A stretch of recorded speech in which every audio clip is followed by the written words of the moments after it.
Асыбай алмасақтан семечке алайық енді. Почти oldu.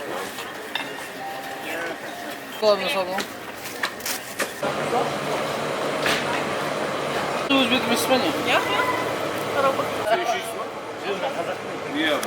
Ят болып, жаңа рәт болып деп қоясың ғой, азан қыласың осылай. Мен алдансам алданайын, бірақ сендер болашақта алданбаңдар. Келсеңде байқаңдар дейсіңдер, қуанаққа кетеді.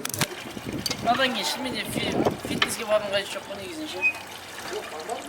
Міне достар, осымен біздің Қоңырат саяхатымыз тамам болды. Асылбек бауырымызға және оның оқырмандарына сіздерге от души рахмет. Осында бір жерге себепкер болдыңыздар. Келдік, көрдік. Асеке, мынау мүмкіндік пайдаланып бір кішігірім сәлемдеме айтып жүріңіздер. Иә. Алдымен ассалаумағалейкум дейміз. Мына бізден Қарақалпақстаннан көшіп кеткен сол Алматыда, Қаскелеңде, Шымалғанда, Куляшиде тұратын жігіттерге айрықша сәлемдер. Өздеріңіздің атымыздан. Қолымыздан келгенше меймандостығымызды қалдық. Мына апар деген жерге. Кіші жүзден батыр шыққан сол Дәуіт атаның зираттадық. Қойыншылықтарын одан басқа да Төлеген Айберген бойынша осындай ақпараттар алды. Сонымен базарларды көрсеттік. Базардың, ауылдың өзгерістері бар енді.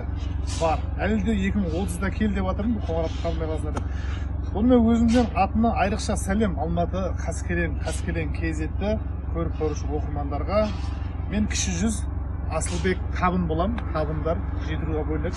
Сол менің атымнан жалынды сәлем. Аман болыңдар. Алматыға жылына бір 2-3 мәрте барып тұрам. Барсақ кездескенше. Жақсы. Өке? Жақсы. Қаскелеңде күтеміз осы. Қаскелеңде құда қаласа көрсеміз. Біздің Баука деген досымыз бар. Оған да айрықша дұғай сәлемдер. Ажыға сені сағым деп Қуанышбаевқа жазып жіберсеңіз болады. Мерге аккаунтты тастап кетемін.